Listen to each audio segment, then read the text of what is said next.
everybody, and welcome to ComicPOP. I'm Sal. And I'm Tiffany. We just finished Defenders from Marvel TV/Netflix. Yeah. It's a miniseries. If you're not familiar with whatever we do here on ComicPOP, we talk about comic book and comic book related stuff. And one of those things is this big series that just was released. It's the culmination of Marvel Netflix's multiple series. Yeah. To an 8-episode arc that includes all the characters from Marvel Netflix. Except for one, who has an upcoming. Oh, that's true. Yeah, that's true. But that gets into spoiler territory, so instead of getting into spoilers right away, we're just going to talk about our initial thoughts, give you some of our impressions, and then if you want to stick around for the full series kind of thoughts and wrap-up and some spoilers in there, we'll get into that in a little bit. So, let's talk about Defenders. Right. This is the hardest part, is talking about it without spoiling anything. Yes. Because I feel like I'm like, every word I choose is going to give away some element of it. Right. So we're going to try and be conscious of it. But right. In my initial thoughts, just my overall, because we just finished the series. We just finished just a minute ago. So of course these thoughts are subject to change as it sits in, and we think about it again, even potentially watch it again. That's true. For me, I think that it was a success. I think overall, I think that the 8 episodes was a good idea. Yes. I think that it worked tonal-wise. I think that it was definitely a reflection of the last series that came before it. Yes. And yeah, so I just, overall, I liked it. I think that if you are thinking about watching it, or if you are like half the way through and you're not sure if you want to finish it up and just read the Wikipedia page, which is what a lot of people, particularly on Iron Fist, did, I would say no, watch the whole thing, because it's definitely worth the investment. It's only the 8 episodes. Yeah, it's not much of a time commitment. I mean, come on. Not in terms of Netflix, at least, I suppose. Yeah. I liked it as well. I thought I had a really good time watching it. I'm left with a feeling of like, I want more. And like, I think that's, for me, that's success. Like, it's not I want more because it like Firefly was abruptly taken away from us. It was just, I want more because it was good and I had a fun time. Right, exactly. I think that it had a slow build, a slow burn. I think that's easy to say without spoiling anything. Yeah. And that might be frustrating to some people because we've been waiting for Defenders. We've been teased about Defenders for a couple of years now. And so for us to have the first episode and have things not quite gelling or connecting quite the way that we were expecting, I think that was a bold move, but I don't think it was a wasted move. No, I felt, honestly, that the action, because there's a lot of action in this, which is great because it's like you kind of have to. Right. With the style of show, but I thought they did a really fair job of pacing it out throughout the series. Yeah, definitely.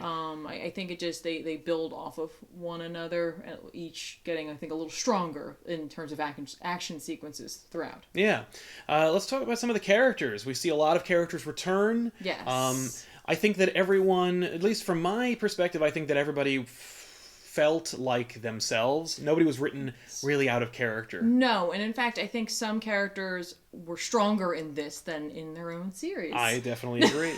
Yeah, but I think that it wasn't like a weird, abrupt shift where it was like, oh, wow, a different showrunner's doing this versus that, and so as such, it's going to be very different. We're talking about Iron Fist. Yeah, we are. Iron Fist is a big aspect of the show. That's not really giving too much away, but Iron Fist is a big thing here, and he's kind of a linchpin without the series, and so you need him to work. And for a lot of people, the series, Iron Fist, his debut, did not work. No, and like, here's the thing. It's not like it was a total, like, failure. It's just, it wasn't as strong, especially when you have 3 other shows that came before it. Yeah. Really, 2 seasons of Daredevil. And then 2 other Jessica shows. Jones and Luke Cage. It's like, of course people are going to compare them. Even if they're not the same characters, they're going to be compared. Yeah. And I think, in the end, there were some interesting and fun elements to the Iron Fist show. I agree. But it wasn't enough. No, I liked Iron Fist pretty much. But I felt that it didn't quite live up to what it was hoping to accomplish. Yeah, and I feel like they weirdly, like, they didn't outwardly, like, say, like, we're going to deal with this, but, like, in a way, like, it felt like a natural progression, and, like, as though they were listening and were like, okay, let's try to make some gentle changes. Right. Or at least let's try and evolve the character's universe a little bit, and maybe a little more accelerated than we were probably planning on. Yeah. And so Defenders ratchets up the Iron Fist action a lot more, and I think redeems Danny Rand in a big bad way. Kind of. Well, without betraying who he is. You know what's funny is, like, I really thought I was going to have a strong reaction to, like, one in particular. Yeah. And at the end of the day, like, I was just excited they were all together. And I think it just hasn't hit me which one. I think I already know who yours is. I mean, yeah, but at the same time, I was thinking about that before. I was thinking about what I was expecting to like to see versus what I was really excited to see. And I really was impressed with their balancing of all the characters. Yeah. You know, while there was a heavy insistence on Iron Fist and while there was a strong presence of Daredevil, yes, there was no point where I went, really you're marginalizing one or the other.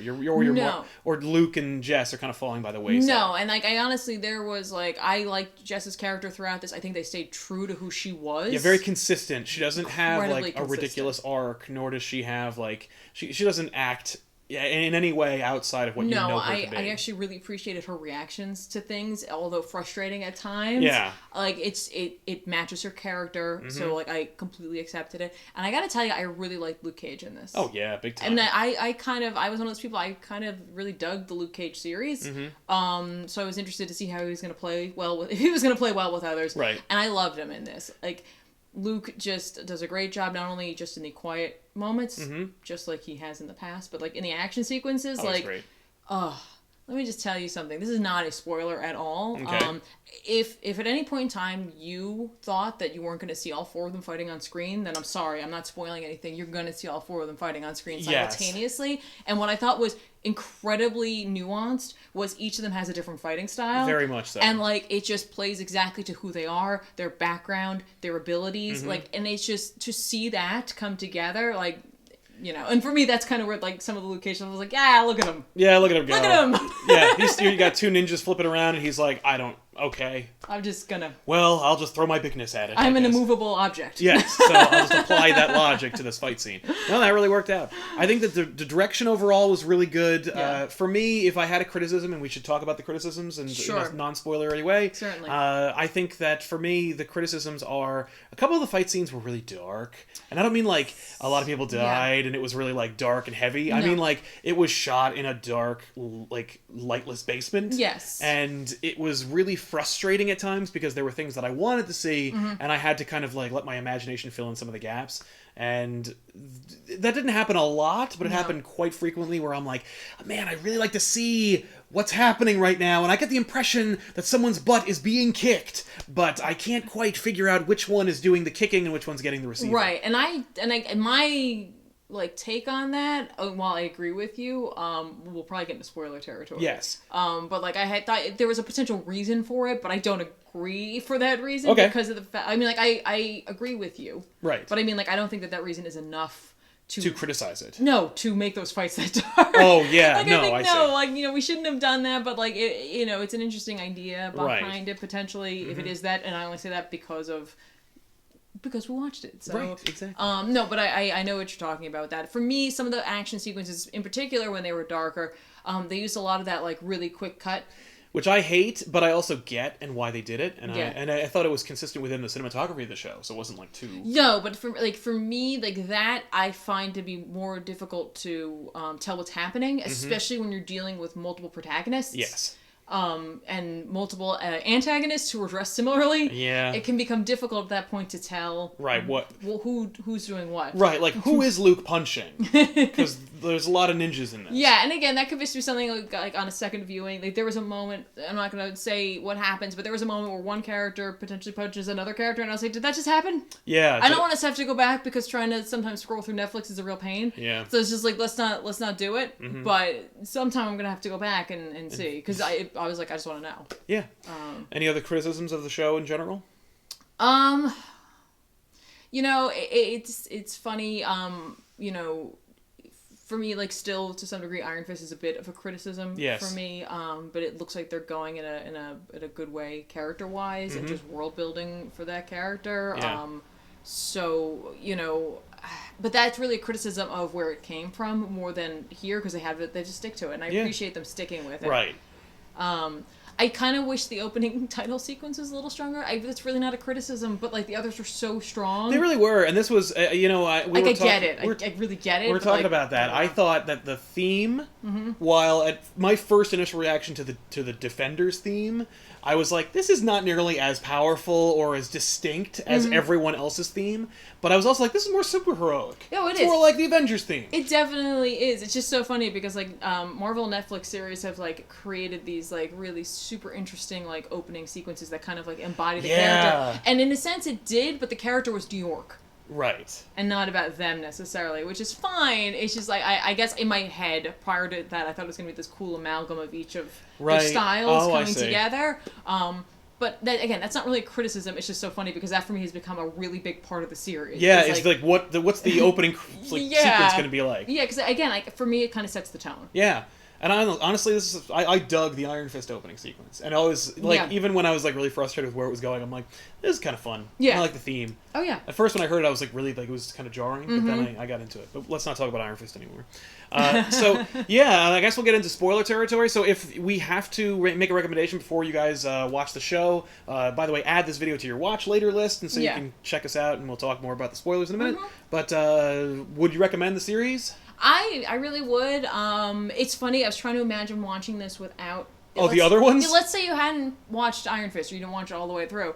I think you might be okay. Yeah. I think that they do it. They do a little bit of hand-holding where they're like, hey, I get it. Maybe you didn't check out the rest of it. Right. That's cool. We'll just fill you in a little bit here and there on what happened. So yeah, I definitely... It's 8 episodes. Right. Not a heavy commitment. Just go, trust me, it'll fly by. It will, it's fly true. by. Yeah, I also recommend it. I think it's a really, really fun series. I just think that, I wanted more, but we'll get into that in a minute. But overall, I think definitely check it out. And I think that if you haven't checked out the previous series, the one you can probably skip, plot-wise, is Jessica Jones. It's the only one that doesn't really have any payoff. It's true. However, Jessica Jones sets up her character. Yeah. And you really kind of need that to understand. Right, you'd be like, why is she being such a pill? Like, you'd understand if you watched the show. Yeah, like her character building and honestly a lot of what she does and a lot of the side characters. Not a lot, but there are a few that like But there are a lot of plot threads throughout the series that are picked up or wrapped up in this series. Yeah. And I think that Jess is the only one that doesn't really have one. No, it's I think true. that the beginning of Jessica Jones season 2 will be a direct result of what happens in this show, though. So this is indispensable for most of them. Yeah, you know what it is? Like, there were two characters who, like, their series were tied into what the plot of this series was, and there were two that were less so. Right. But they definitely made it plausible, 100% plausible how they would be pulled into it. There wasn't a moment where I was like, oh, they're just trying to figure out a way to get them in the same room. I was like, this actually totally works for me. But also, I also want them to be in the same room. I do want them to be in the same room, so maybe I was just suspending my disbelief, but I felt like it was pretty plausible. That's fair. And now we're going to get into spoiler territory. So, if you do not want to be spoiled on the 8-episode series The Defenders, I suggest you add this video to your watch later list and check us out when you are ready to be spoiled or get in on the conversation. So, let's get into it. Okay, they're gone. Let's talk about the show. Let's dig into it. This is basically Daredevil season 3. Kind of. I feel like it's Daredevil season 2.5 and Iron Fist season 1.5. Big time, yeah. That's exactly what this is. And I'm kind of okay with it because for me, look, we're dealing with the Hand, right? Obviously, one of my favorite characters in all of Marvel Netflix is hugely part of the Hand, and it's Madame Gao. I love Madame Gao. I love the woman who plays Madame Gao. I love the character of Madame Gao. I love how much she's frustrating and brilliant and powerful. Yeah. Like, I love that character so much. So seeing her and getting her intrinsically tied to the series was a lot of fun. Yeah. And the culmination of it was I guess... pretty rough for me. Yeah. Granted! Yeah. So, okay. This is the culmination and finalization of the Hand story arc that has been plaguing the Marvel Netflix series. Well, these two of them. You're right. Yeah, Luke Cage didn't really even hear the word Hand unless they were talking about being punched by one. Right, and the Purple Man was... not even close. Like, the Hand wasn't even going to deal with that. No, unless they brought him back at some point. Because they were, like, all up ons about how they didn't have the substance, but they still brought a bunch of people back. See, I assume it has to do with the timing of certain things. Mm-hmm. You know what I mean? Like, I don't know. So okay, let's talk about some plot points. Elektra's back, and she is kind of like one of the linchpins of the entire series. I'm one of those people who loved Elodie Young. I thought she did a great job with Elektra last time. I was excited to see her in this. I liked her growth. You know, she does definitely grow as a character in this. Or evolve. And while, how about this? I don't necessarily agree with some of the criticism. I do understand that some people didn't like just how nuts she was. Right. Like, she's like above and beyond kind of crazy. Yeah. I thought that worked. Especially when you played against someone like Matt Murdock's character in general, who's like usually pretty straight-laced, Catholic, to add like this element of like chaos in there. Like, I think that's kind of cool. But yeah, she's back in this, and it's funny, you see her change throughout this series, and like it's like at first it's really subtle, right, and then like it's like a snowball going down a hill. Yeah, it feels, I think when the tonal shift in that character is made, and she fulfills her role as the leader of the Hand, I was like, that seemed pretty abrupt. But then I was like, oh yeah, but we've been kind of building towards it. Oh yeah, so. no, we have. Like, and again, I think it was subtle. And I kind of appreciate that kind of thing, because that for me is rewatchability. Right. Is to go back and be like, oh, check it out. Look at her kind of putting things together. Yeah, exactly. I think at this point, let's talk about Sigourney Weaver. Yes, let's talk about Sigourney Weaver. There was a lot of speculation about who Alexandra was. Yeah, or who Sigourney Weaver was just going to be in general. Yes. She's nobody. Well, she's not nobody. She's technically like the leader of the Hand, which I hypothesize is the middle finger, since they're all naturally all one as an finger American of the hand. Though. That's my she's the Western influence of the Hand. Well, I meant like because the middle finger for us means that, but throughout the world, not quite the same thing. Yeah, I gotta tell you, I feel like she was great and fun to see. Yes, but I think she was underutilized, and I think there was kind of like a wow, that's all you did with her, huh? Kind of overall tone. There's a little bit of a moment for me, because it's episode 6. Yeah. That it all goes down, right? For me, I was like, for a second, I was like, wait, is this just worth the money right now for Sigourney Weaver? Right, and she's like, I'm done. This is the amount that we can afford you for, so thank you so much for being here. This is our Deep Blue Sea shark moment. It's not really, because it does make sense in terms of the Elektra character. Right. Completely does make sense there. And I think it's just we both like Sigourney Weaver. Yeah, I just like seeing her. You know, she's a good actress. She often brings a lot to a character. And I was glad that she was not playing a gimmick character like she has been recently. There's a lot to her character, and again, this is just something I think to rewatch. Seeing the opening sequence with her character, where we first interact with her, or encounter her, I should say, I feel like that's a phenomenal start. Yeah. Especially with the mission of the Hand, or how the Hand accomplishes goals. Right. And essentially, defeating death. Yes. But how in the end death is a great equalizer, and even though she's lived like countless, like hundreds, if not, thousands of lives.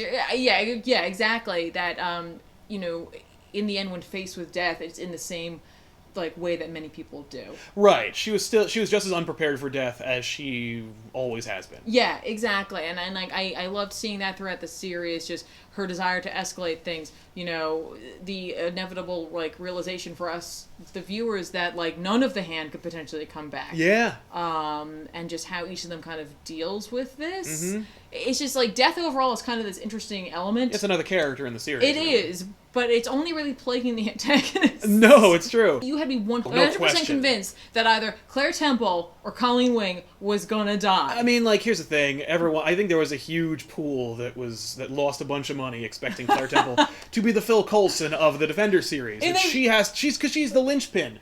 She links everyone together. She does, and they hilariously almost set it up too. I think they did it on purpose. I think they did a Hawkeye, his family moment. Yeah. With Claire, not the way you introduce her family or anything, no. but where we're like, okay, Claire, we gotta keep talking about this one innocent person, and Luke's gotta have a real insistence on it, and then we're gonna put her in harm's way and have her deal with the detonators and the bombs, and Colleen's gonna be there, and and she has no powers and stuff. I was really expecting her to die, and then they brew in Colleen Wing, and she was always like, I gotta be part of this, and bringing back Bakuto and that whole aspect of their characters. I'm like, oh god. Oh no, they brought in make no mistake, they bring in as many side characters as they can. Except for the Punisher. Except for the Punisher. But I meant anyone who means something to those characters, they brought in via the plot, via that very reason. Yeah. And it's just brilliant because they're like, any minute.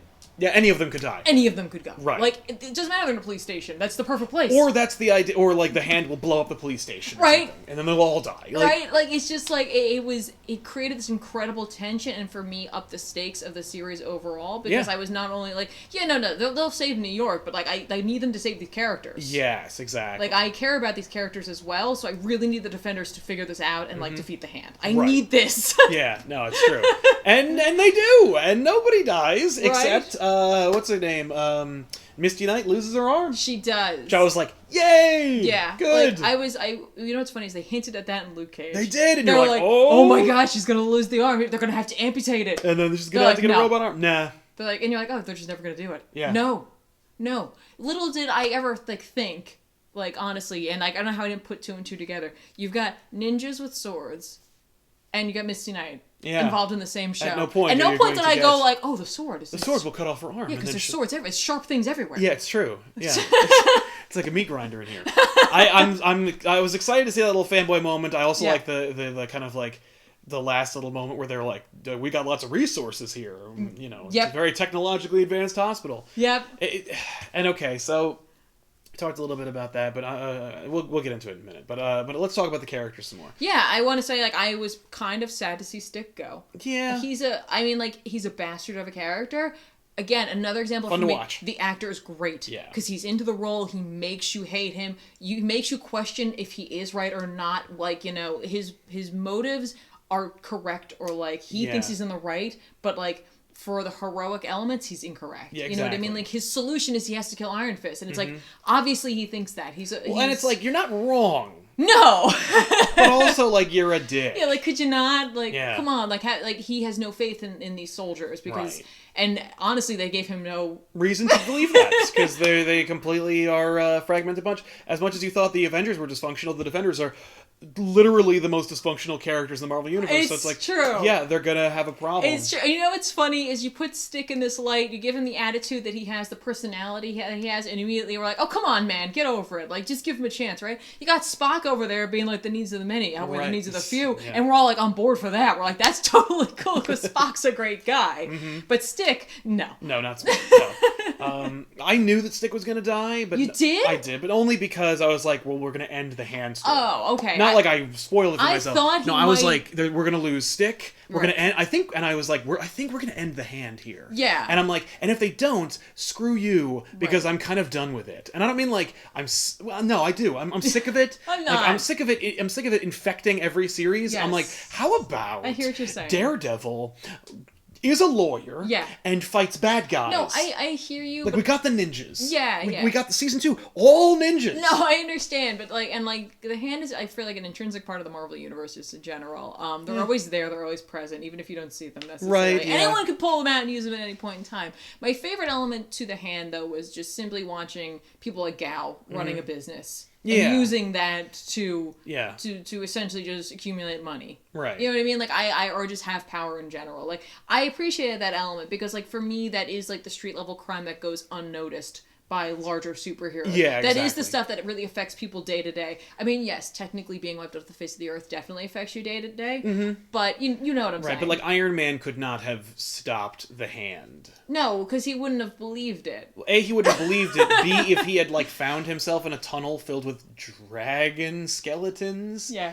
He would have like... It's like only one dragon skeleton. No, it's true. He would have kept some of it, and like he would have wanted to keep it. I mean, you could barely keep them from building Vision. Right, and then he would they would do it where like Pepper Potts died and he had to bring her back. Exactly. And we had to do the whole thing from The Oath. But seriously, with Stick, I kind of thought that he might die only because he fulfills, granted, like a really antagonistic version of this, but like the Sage. He's the Sage character. He's got to die for them to have that rallying moment, and even if they don't, it does affect Matt. Yes. You know what I mean? And I think, honestly, like, in that happening, it brings, like, this moment of, like, it is just us. Right. Like, as much as Stick's army was gone at that point, the Chased are gone. Yeah, but Stick could, like, kind of arguably do anything, and so it's like, yeah, oh, exactly. Like, you never know what kind of tricks he has up his sleeve. Yeah, he was like this weird, like, angry safety net underneath them, and with him gone, they're like, we're it. Yes, this is it. There's no other... We're the only ones who recognize the hand exists. We know what their plan is. Yeah. And, like, we have to make the calls now, and now it's only our knowledge. Yeah.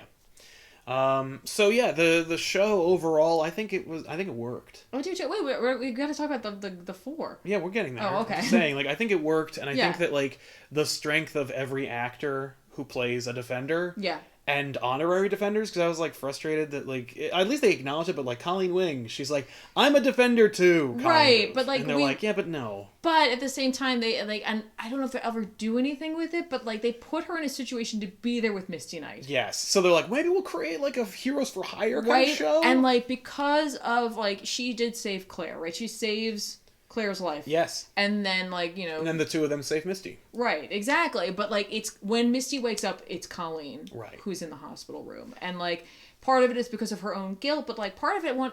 part of me wonders if they're going to establish a stronger relationship between these two. Because I'm wondering if Misty's going to leave the Force because of this. Oh, like, definitely. I'm hoping that she recognizes that while... yes, the police are doing... Like, I'm not trying to take away from real life, like, like New York City cops. No, but, like, in the Marvel Universe, the police force does what they can, but yes. at the same time, like, they are ill-equipped to handle, like, magic ninjas. Pretty much. And I'm just wondering if she is going to want to be more a part of that. I hope so, and I hope that they let her. It's not, like, frustrating. Right. And I will say, again, just to speak to the power of the actors, the actress who plays Misty Knight is fantastic, because Misty Knight is so frustrating in this series. Yes, but because like, she keeps stonewalling them, right, but at the same time, like, they're frustrating because they're just... It's like, she keeps asking to be part of it. She keeps asking it. Like, if you just tell her, like, it's magic ninjas, and, like, look, I'm unbreakable, so, you know, you could take a little bit of faith and believing me. And, like, and just, she's a cop. She's used to putting herself in harm's way, so it's like... Look, if she dies, it's like, that sucks, but, like, she asked for it. Yeah, but, like, she does it in such a way that it's totally, like, believable and part of her character. Yes, but it's also very frustrating. It's you're like, you've just delayed the end of the show by another episode. Just by getting involved. God damn it. Which is fine, because I was fine with a little more time with them, but it's just... I always like those little, like, quiet moments, but that's what most of the show is. But, like, I feel like every actress and every actor does a phenomenal job. We get to see Karen Page again. Yeah. Who... Like, I know you not a fan. I think that she does a wonderful job portraying a frustrating pain in the ass Karen Page, and she's growing on me. Yeah, and she's doing better. It's interesting. Like, you see, like, a lot of, like, again, like, small changes in Foggy and Karen in this show. Yeah. And, like, a lot of stuff that hopefully will be addressed in the next season of Daredevil. Just. You know, they're left with, of course, their loss. Yes. At this point. And, like, Foggy is left with his own guilt. Yeah. Which, again, we see Claire Temple, like, coming to the rescue to some degree, being like, you need to get it. Like, you need to understand, like, you... Like, in a sense, she's saying, like, you were thinking that he was a normal guy. Like, you thought that, like, him being the attorney was the real thing. Exactly. And, like, it was because you couldn't accept the truth. Right. You know, like, so you can't blame it. Like, that's... Yeah. It's his choice. He decided that from the get-go. Exactly. But, like, again, like, this is just, like, these, like, super small moments that, like, these actors just, because they're so, like, adept at acting and like, they seem to understand the characters very well, you know, it just speaks volumes of, like, where the stories can go, and it's just a lot of, like, layers, I think. Let's talk about Luke and his involvement. Okay, so I'm used to, like, Bendis's Luke Cage, and so he's much more proactive and much less passive. He's much more willing to do what needs to be done. And this Luke Cage is much more meditative and quiet and subdued, and he's much more reluctant to get involved. Right, and I understand that only because of the Luke Cage series, in which, like, death and destruction seem to be around him at all times, because, like, you know, let's face it, like, you know, does it really surprise you that, you know, you hear, like, this person's, like, unbreakable, that someone wouldn't show and be like, oh, I bet I could. Right. You know what I mean? Like, look at Houdini with his, like, you know, I could just, like, take any punch. You know what I mean? Yeah, like, there are people always lined up to do that because they're like, yeah, but you won't take mine. Right. You know, like, people want to challenge something like that when a proclamation is made, even if he didn't make it. Right, exactly. So, like, I kind of understand his hesitation.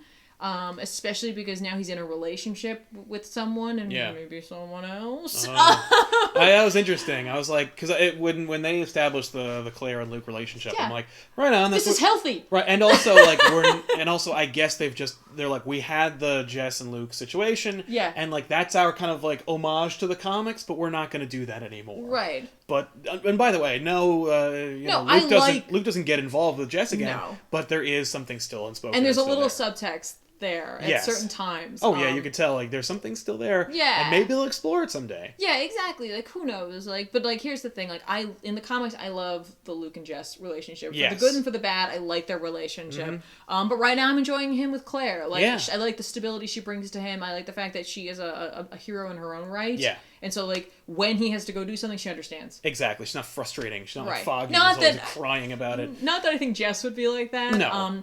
I think Luke in this, I loved the fact that we're seeing him he's getting out of prison. Yep. Brilliant way for them to immediately connect the universes, because who's waiting for him? But it's attorney Foggy Nelson. Yeah. Very smart. We immediately established he's already been talking to Foggy. Exactly. He knows He's connected to that world. Yeah, exactly.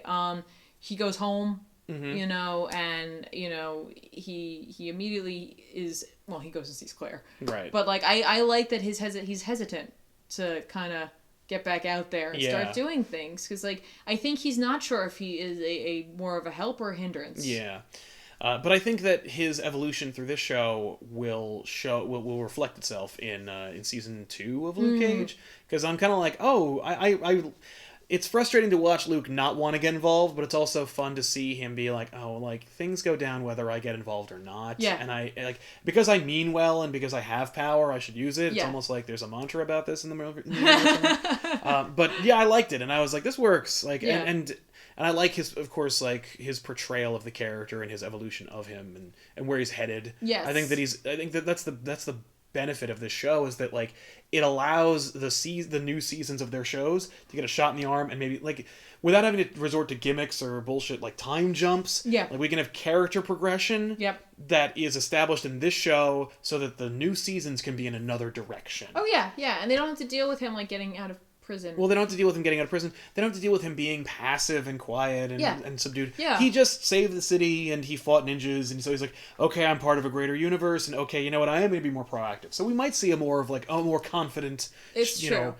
forward-thinking, moving forward, of course, Right. Luke Cage character. We also get the yellow T-shirt. Yeah, I like that. I love that. Yeah, I that was can't great. remember if I think we got that in I think the we other. did, yeah. But like I always love seeing it. I like his hoodie. I like that he has multiples of the same hoodie. The man like thinks about these things. Like, He's like, I'm going to lose my shirt. When he goes clothes shopping, he buys like a dozen of the Yes. same thing. If this works, I have to get this. That's my uniform. Because I'm gonna get shot. Yeah. I like also that everybody has like a costume. Like Jessica Jones has her costume that she's Yeah. been wearing for the last season and a half. I think she has one pair of clothes. Right? And it's funny because she actually calls attention to it. Yes. By being like, I haven't changed my clothes in like a week. Yeah. And I'm like, right on, yeah. That Yeah. makes sense as to why you're wearing your Jessica Jones costume. Yeah, exactly. Like you're still wearing that scarf. Right, and Luke does change it up here and there. Yeah, he gets a chance to go home. Yeah, Danny's costume, of course, changes throughout, but like they do try to show the Iron Fist tattoo, tattoo, yeah. whenever they can, and of course Daredevil has his His costume, which he has both his costumes. He has his I'm an attorney costume and his I'm Daredevil costume. yeah, which I like. I know there's a lot of criticism against that costume, but I really dig it. It's an interesting version of it. Yes. I will say. And I think that they're not done evolving it. Right. And I hope that like as we go forward, it Yeah. will get closer to the comic How book. about this? I wish that the red was closer to Daredevil's color red, and it has almost this like shine to it, and I wish it didn't. Everything else I think I could get past 100%. I don't. There's something about the fabric I'm not a fan of. Oh yeah, the fabric. I'm not a fan of it. I Yeah. don't know what it is. I don't know. I'm happy with it regardless. Going back to Luke Cage really quickly, I enjoyed the slight introduction to his relationship with Danny. Oh yeah. Like we have their initial meet and fight. Wait, our their obligatory comic book. Then their other meeting crossover. where they have like a verbal sparring. Yeah. And then there's a quiet moment later on. You know what I mean? Where they kind of start to connect a little bit Exactly. more. And we're like, oh, maybe we'll see this. Because again, like I didn't know how much of the comics they wanted to pay homage to / use. Yeah. And so I was like, okay, I guess we're not going to really get like a Luke Cage Iron Fist kind of situation. And in fact, Danny even says it. He even says like Luke Cage and Iron Fist. And I'm like, oh, and the more character interactions we saw between the two of them, the more I hope I had that, like, maybe we'll see a Luke Cage Iron Fist show, or we'll at least have them cross over into each other's universes a little bit better, because like those two characters are intrinsically tied to each other, and there is no avoiding it, and it's more fun to see them together anyway. Yeah, but like I really enjoyed, because it's funny, like, you know, this show doesn't really have a lot of time for like levity. No, there isn't. Like, it comes like here and there. It comes organically. It comes from the levity that it comes from any stressful situation. Right, but like, there's no character that's necessarily like the jokester or like the comic relief. But but there are these slight, like, these moments, like between like Danny and Luke, when like Danny starts. He goes right into like his spiel, like how he like fought, you know, the dragon, who he is and his name, and punched him in in his molten heart. Yeah, and like Luke's like, and he gives him like, you know, like, yeah, okay, whatever. And Danny, you see him like shrink, like he's just like, oh, I shared a little bit of myself, and I made fun of. Or it's not just that, but it's just like, I don't like get how this world works anymore. Yeah, like I know how Kunlun works, but I don't know how this world works. Yeah, I don't know how to present myself to a regular person. Right, and like you see Luke have this moment where he's just like, all right, so this guy has no idea. Yeah, a molten heart. All right, that must have hurt. Like, and it's just.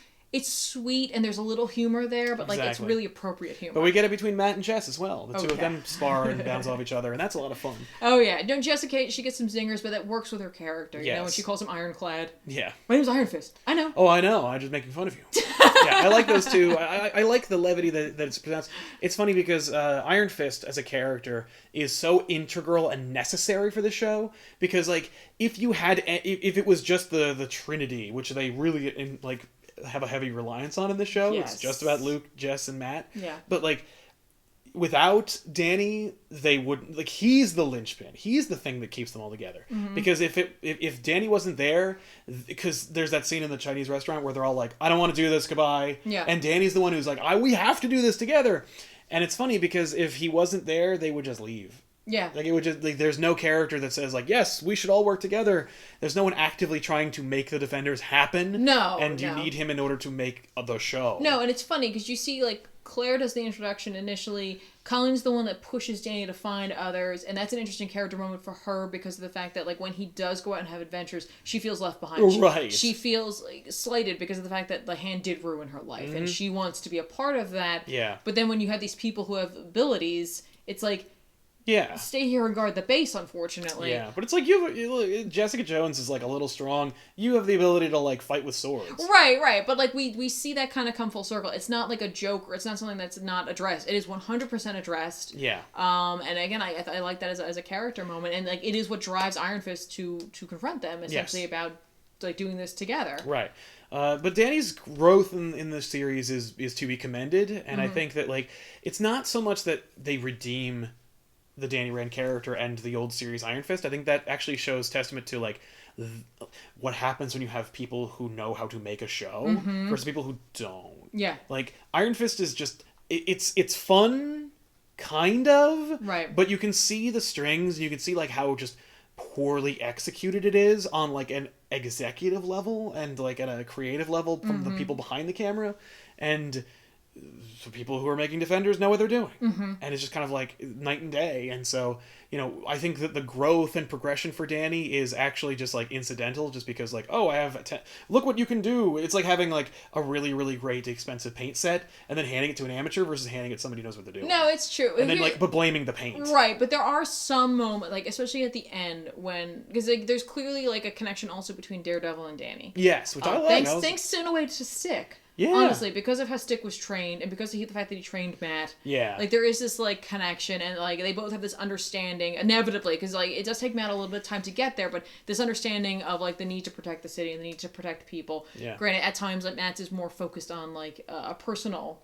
desire or interest. It's mostly personal. But, even though he keeps insisting it's not. And yet, but I think once, like, it isn't, because, like, I think the very fact that he takes Karen and Foggy and, you know what I mean? Like, yeah, the fact that he addresses it, at least. Yeah, and like, what he says to them. Like, it's just, like, to keep the city safe. Yeah. You know, in the end, like, he wanted that to be them. What happens. Like, yeah. But, like, he needed to do this personally. And I guess he felt like it was fine without him. But I think that Danny, like, hearing that and like understanding what it meant, I think that is going to be a catalyst for change, especially when we see him at the end on the rooftop, doing a very Daredevil thing. Danny Rand, I think, plays Daredevil in the comics for a little stint. That's interesting. When Murdock needs to step away from the character. That's really cool. So, I mean, like, maybe we'll see, like, him be Daredevil.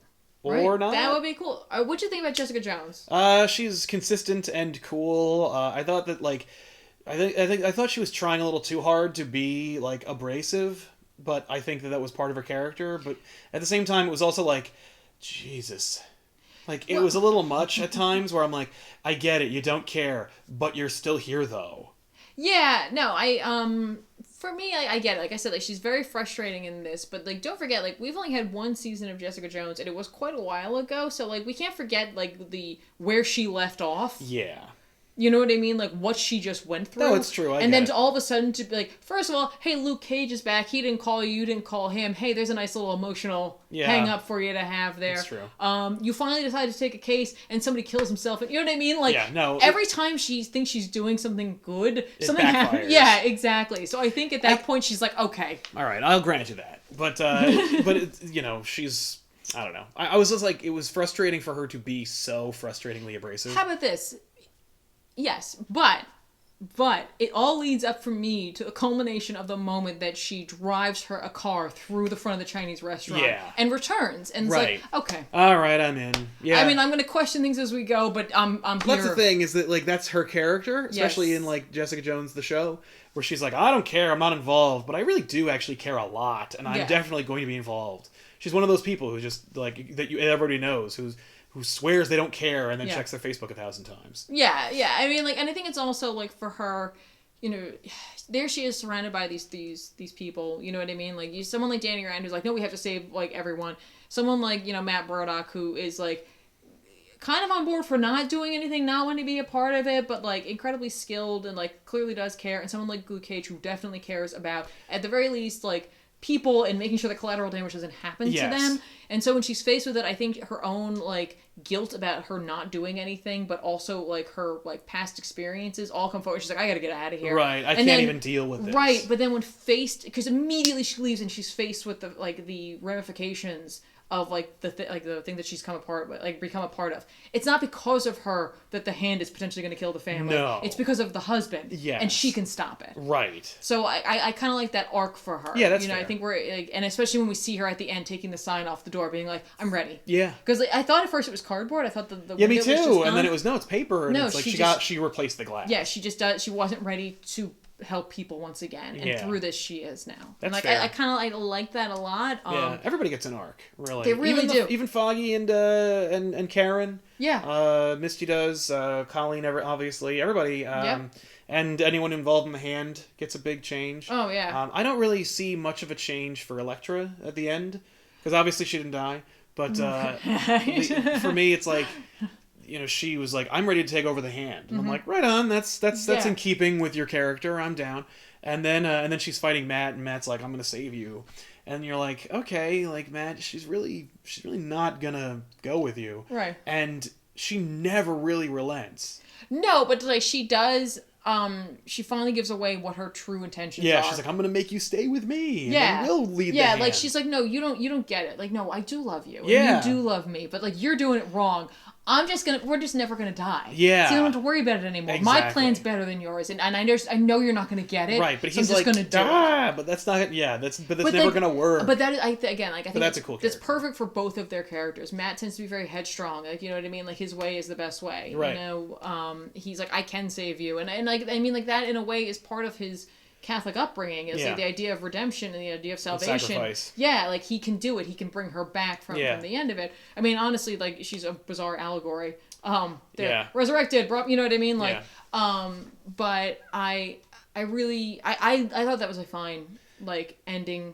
Ending for them. If we never see Elektra again, I'm okay with it. And if she's, like, a big part of season 3, I'm also okay with it. Yeah. I like that character. Yeah, I think, you know, her, like, she relied on her skills. She relied on, even when she, like, in her previous life, her skills is what drove her on. Like, and, like, she did think ahead oftentimes of planning, but, like, it is really seen here when she's dealing with people who are centuries old. Yes. You know, like, when Madame Gao has to go to her and be like, hey, I don't think you quite understand what you did. And, like, again, that's what I love about the character of Gao. Yeah. Is that, like, she does this like Aikido stuff where like she takes like energy and then redirects it. Right, not just physically, but No, yeah. actually like she's just like, okay, you're in charge now.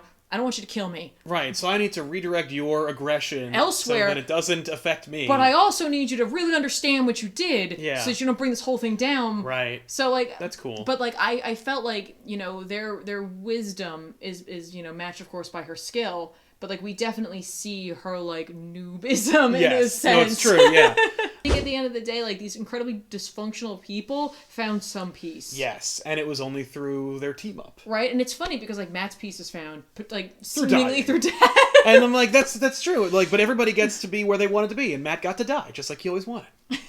And that's cool. Can we talk about one more thing at the very least? The beginning of this show is shot brilliantly. They use color palettes to distinguish each person's story in a sense, and a color that is has been associated with them through the openings of each of the show. Like of course, Luke's associated with the yellow, Matt with red, Jess with blue, and Iron Fist with green. Right. And like each of them has these filters over them, which I thought was great. And so that when we go and deal with the hand, especially Sigourney Weaver dresses mainly in white, there's really no filter there at all. No. There are a lot of like colors and all that. It's just really smart, and then that just kind of goes away. Yes. Well, it blends into each other. Yeah. And I was expecting that, where I'm okay, once they become the Defenders, those palettes will go away and they'll be one color. But like I really, really liked that a lot. I thought it was very smart to do. And again, subtle. There's something to be said about subtlety and having like a gentle hand. Right. And they had a lot of restraint in this show. Yeah. And it really shows, and I think it brings power to certain moments, especially when they do kind of cut loose, when they do let the characters just,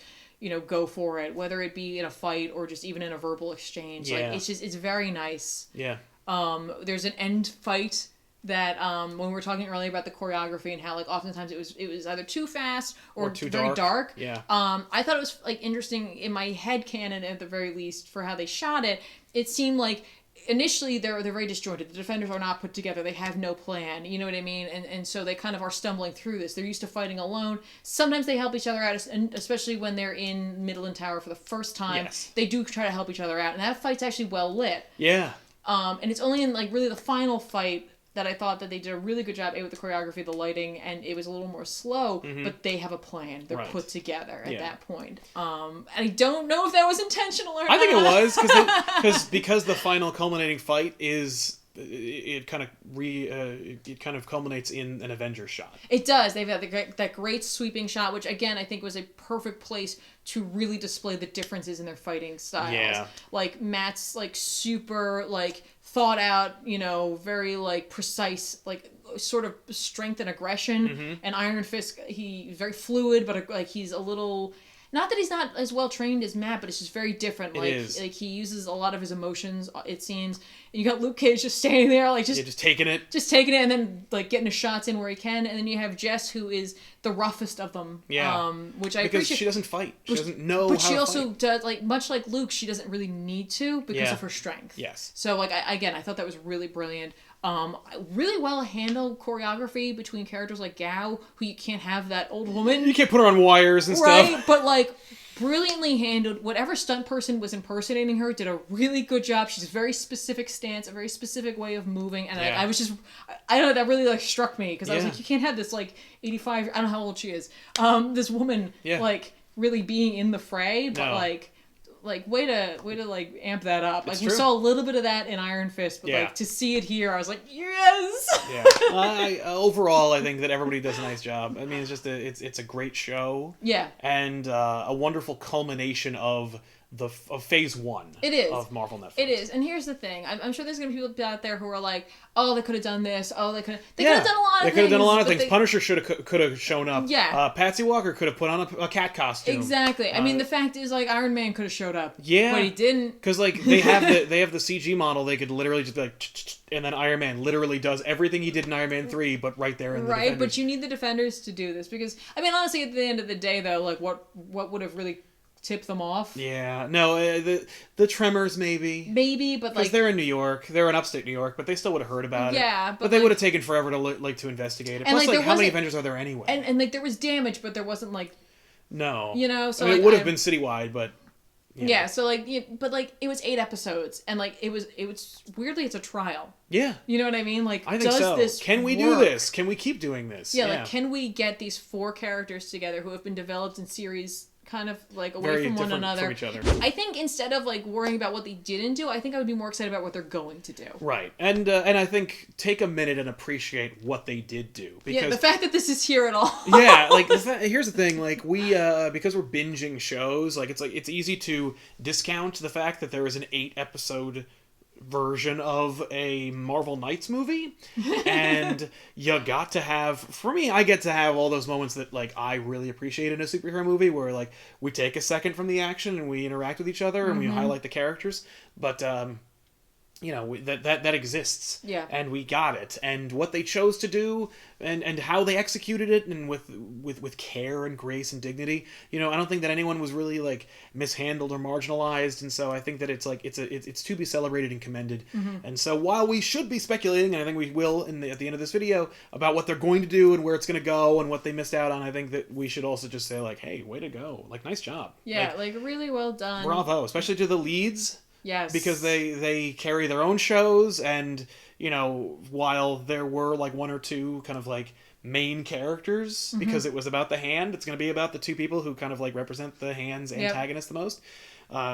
Everybody felt like the lead in their own, like in this one show. Yeah, they really did. And again, like just the writers did a great job. Yeah. I think they balanced an amazing plot. And I mean, like, seriously, like, just take a minute and consider the sheer number of characters. You got all 4 of them. Yep. You got all of their sidekicks, essentially. Sidekicks. I think they're going to have to come up with something that is seemingly as important and something as a rallying cry. Yeah. It'll be kind of fun because we had this building block of, like, watching them trying to come together, watching them try to convince one another to work. So, like, going into this now, it'll be like the next Defenders show will be like the last couple of episodes where they're like, we're working together. Exactly. We're doing this. Here we go. I can imagine 1 or 2 of them being like, no, that was a one-time thing. I'm never going to do it again. It's like, let's not waste our time saying that. Please. Right. Let's not waste another episode. Here's the thing. Like, I love the idea of Danny being a little more serious. You know what I mean? Like, he often is. Sometimes he's funny. Depends on the take on him. Yeah. Danny can finally just be like, hey, guys! We're friends again! Yay! Let's do this! I've been waiting for you guys to team up. Right? Like, I think it'll just be a lot more potentially fun. Yeah. I mean, of course they'll make it serious. Of course there'll be some sort of downer. Hopefully somebody won't die. Yeah. I mean, let's not. This was the time to kill off Claire if you were going to do it. So don't. I don't know if they're going to try to push the Jess Luke relationship. You know they are. I think Defenders 2 or Season 2. I think that it will definitely be. I don't think it'll be as big. I think it'll be more like let's see them tackle crime, or let's see them tackle the Punisher. Right. Or definitely they're gonna put the Punisher in there. Right. But for me, I'm like, I don't know what they're gonna do, because I can't really anticipate what these guys are working on, and I know that since the Defenders Season 1 is the culmination of those shows. It'll probably be the culmination of the next series of shows. It's true, and it's funny because it's just like, in the aftermath, it's like, oh, of course they did the Hand. Like, right. And of course, like, the Hand ended up in Daredevil. Yeah. But at the same time, like... There's no way they could have written this show without the end of Iron Fist. No, but I was going to say, like, like, that seemed natural to us, but it's also kind of phenomenal that they actually did it. Like, yeah, of course they did the Kingpin, because that's easy to do. And, like, people get that. They know what organized crime is. Yeah, but like, it was also freaking awesome. Right, no, I know, but like the average viewer knows, like, can understand they can get right? that, like yeah. you don't have to like be, accepting of mysticism or whatever. Granted, when they first introduced the Hand, like, they're ninjas. Right. Got it? Good. Yeah, when you first found out about the Hand, it's just a well-crafted organization. Right, but it's just funny because it's like you may not have thought they would have taken it this far. Yeah. And they certainly did. I'm glad they did. So now I'm just kind of like, it seems like the sky's the limit. They might try anything, honestly. You know what I mean? Like, if it wasn't for him being really associated with Daredevil, it'd be interesting to see them deal with the Kingpin. Right. But I don't know if that's going to necessarily work. Yeah. It'd be great if they could introduce Moon Knight. Yeah, Moon Knight should be next. I think that if they're not going to introduce Moon Knight, or they're not going to introduce new characters, I think it is finally time for them to solve this movie problem. And put them into the films? I think either put them into the films or get someone from the films in here. It Right. doesn't have to be the whole show. It doesn't have to be every episode. It doesn't even have to be like the last episode. But like I think it's time for them to show some unity and be like, we're done with this like weird rivalry between the heads of the movie and the heads of the TV. Like, it's time to be unified and bring it back together. I agree. Because both are so successful and both are testaments to the strength and connectability of the Marvel Universe. It's like, who wouldn't want to be associated with both? Or with either? It's true. And you know, it's funny, I agree, but like, I also kind of like, I like them in their pocket. I like them over there, but I don't want it to. We got one forgivable reference to the incident. Yeah. Which I was like, oh, that word. It's like everyone in New York all agreed to stop talking about it. Yeah. It's really weird and frustrating, but I'm okay with like anything. Yeah. Daily Bugle. Yeah. Just it being a thing would be nice. It would. I agree. You know, I'm tossing out Bleecker Street and The Sanctum would be nice to see. Yeah, like that's like Doc Strange just being in the Defenders in some way is like a no-brainer. Well, yeah, because at the very least it's a nod. But like, because he's a Defender. It is, but it's funny because it's like then you introduce and this is a thing that I run into often when I'm talking to especially Ethan about Doctor Strange. It's like, well, he's got magic. Why doesn't he just fix it? And it's like, well, because this doesn't work. That's not how that works. Like, you don't have to you can't just magic away problems. But like, I get it at the same time, like why he might think that. So of course you do run into those issues, but it does seem like a crime. He is right there. Technically, he's got a lot on his plate, though. Yes, there's a lot going on. He's got a lot of balancing here. Right. Yeah. And like I assume during all of this, Spider-Man was just dealing with Queens. Yeah, I mean, come on. Spider-Man does not fit. No, but he also, there's no way he would have known what was happening. No. That is what I think is the brilliance behind the hand, is like, unless you are involved with it in some way, like directly. Then you don't even know that it's happening. Yeah, there's no way to know what's going on. And by the way, I am okay, like, I think there's a way to work Spider-Man into the Defenders or the Marvel Netflix shows, and I don't think it's by making him join the team. No. There's an interaction between, in Ultimate Spider-Man, between Spider-Man and Daredevil, where, like, Spider-Man bumps into him, and Daredevil literally just just beats him up. And, like, calls him an idiot. And he's like, get out of here. You don't even know what's happening. And I'm like, this Daredevil would absolutely do that. He would be like, you're a child. Right. Have Danny talk about how he, like, either, like, made a donation or, like, he went to look at Peter's school. Right. Like, he visited there or something like that. Like, just acknowledge it. Right? I'm fine with that. There's a really eager beaver, too. Yeah. I'm telling you that, I'm telling you, just put the Daily Bugle in there and you're ready to go. Yeah, that's true, That's too. enough. I agree. Even if it's just in the movies at this point.